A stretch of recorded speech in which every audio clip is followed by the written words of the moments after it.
Upon the light of the moon, the clan cats organized themselves in groups for hunting and patrolling, led by a golden molly who Redtail called Speckletail. He mentioned a few other names, but it only served to make Firepaw dizzy. Redtail noticed. "You'll learn our names," he promised. "If you don't know a name, just ask me." "Okay," he said with relief. With a nod, he beckoned him over to a thick growth of brown ferns, all bunched up around a tree stump.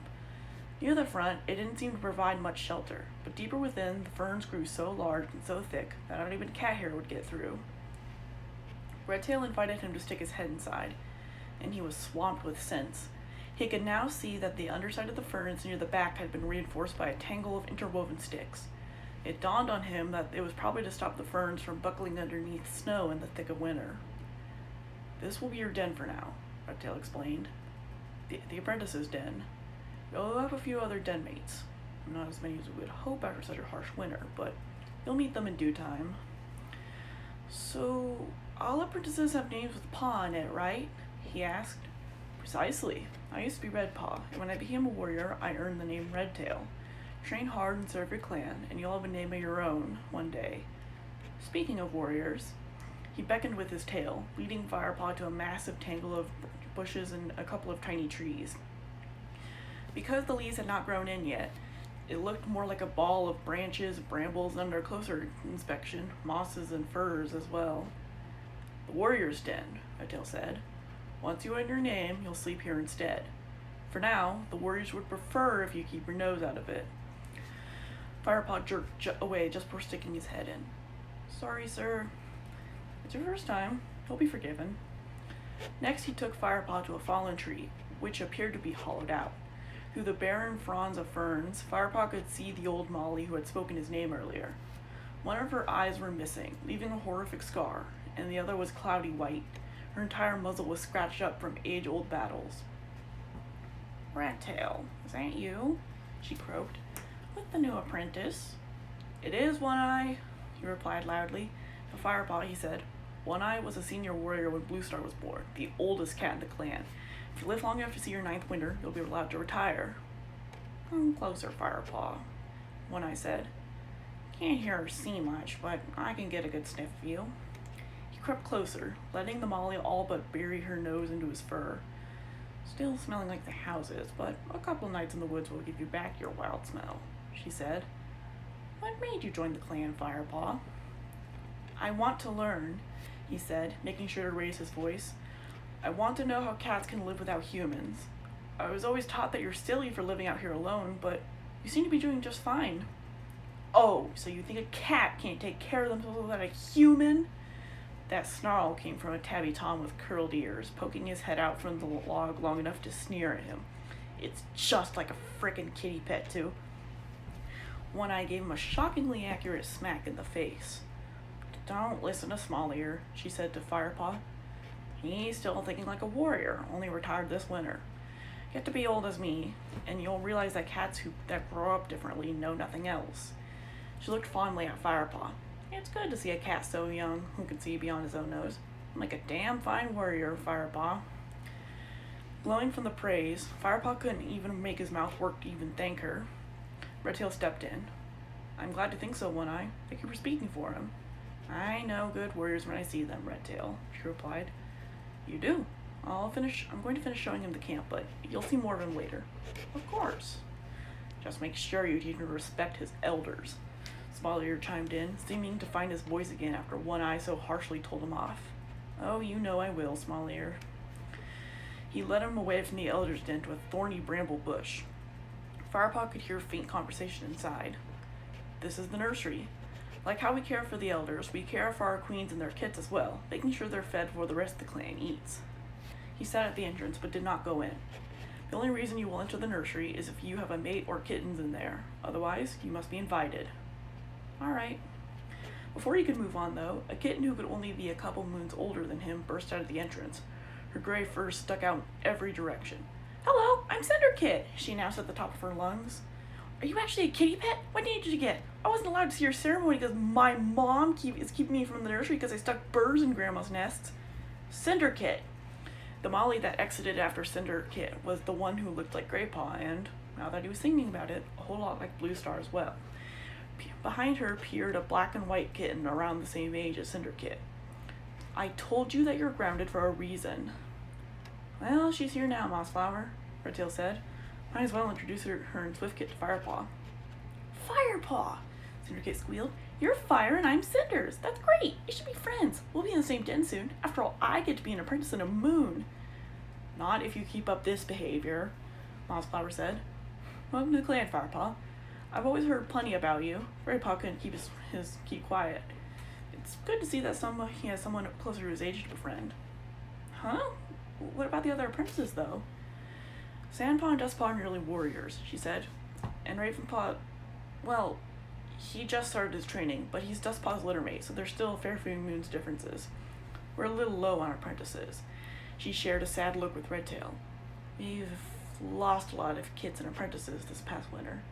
It was so cold that the ones who didn't die of starvation died of frostbite. Firepaw said nothing. All the while they'd struggled in the cold, he'd been shut in his human's house for the entire winter, only occasionally getting a blast of cold air from the door.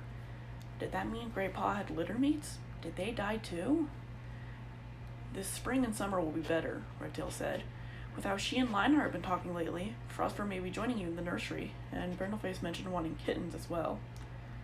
I know, but it doesn't change the fact we've all lost something this season. While they chatted, Cinderkit positioned herself right up against Firepaw's flank. I'm just as big as you, she grumbled. Why can't I be an apprentice now? Probably because you're a brat, Swiftkit said. Firepaw jumped. He hadn't seen the young Tom move away from Mossflower. You're a brat, she retorted. Hey, Firepaw, what's it like living in a house? Are you bored all the time? Well, I wasn't usually bored because my human gave me toys to play with. Like beetles? She asked, green eyes sparkling. He laughed. No, actually, they would panic whenever they saw a bug in the house. They gave me a lot of balls that made noise when you pushed them around, and sometimes they would dangle a string for me to catch. Yeah, I guess that's not so bad. Yeah, but I bet the food tasted bad, Swiftkit said. Lizard Tail told me that K-Pets eat garbage and rabbit pellets. It tasted fine, Firepaw said, and sometimes they would give me soft food that tasted really good. Probably not as good as Mouse. But weren't you lonely? Cinderkit pressed. Lonely? He said. I don't know. When spring came, I was let outside to meet the other house cats and I made some friends. I have an older sister, too. She taught me how to hunt and fight a bit.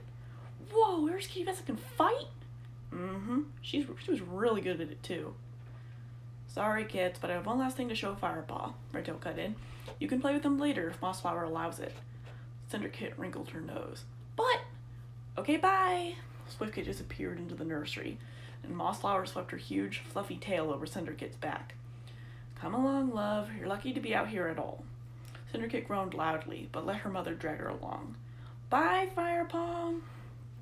I'll show you the healer's den, and then we'll go into the forest, Redtail promised. A tingle of excitement snapped through him, shooting down to the tip of his tail. The forest! Finally! He scurried after Redtail. The last den, besides the one beneath the rocks where Bluestar had disappeared, was guarded from the rest of the camp by a short tunnel made of clay. Beyond, the light of the fattened moons peered into a clearing, around which an array of nests lay. A pile of glossy black fur occupied one, a paw bandaged with leaves sticking straight out. To the right lay a rocky shelf. As Redtail walked forward, a slender black tortoiseshell pulled herself out from the hole in the slate. Redtail? She nodded curtly. When she turned to Firepaw, however, a purr swelled in her throat. Well, well, looky you, the little firebrand. You really do glow in the light. No wonder Bluestar named you Fire. This is Bodyleaf, Redtail said. The clan's healer.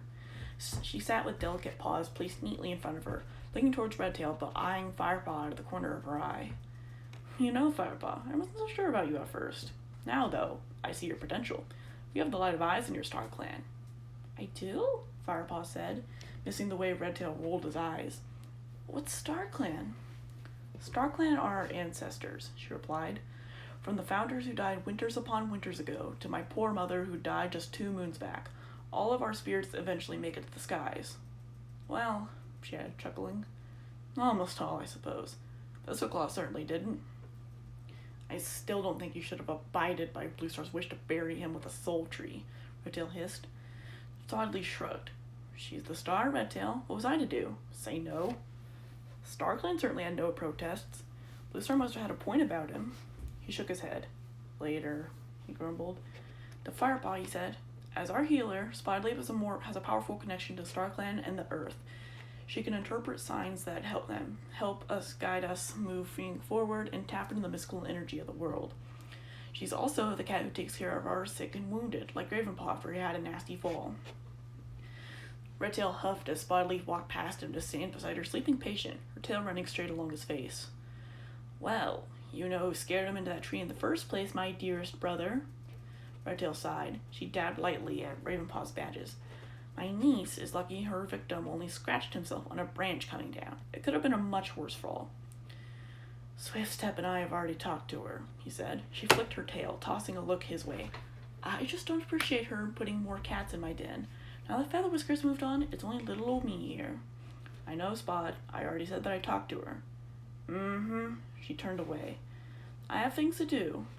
To Firepaw, she added sweetly, if you have any aches and pains, Sweetpaw, come to me immediately, all right? Yes, ma'am, he said. Good. Now run along. Redtail led him out of the healer's den. Even though he hadn't known him for long, Firepaw could tell that Spotted Leaf had put him in a bad mood. Is she your sister? He asked. She is. She seems nice, he ventured. Not that he understood a lot of things she had been saying. You're still young, he replied simply. Let's go into the forest. If you're staying with us, then the most important thing will be teaching you the territory. At that, he forgot all about the tension between Redtail and Spotted Leaf. All right,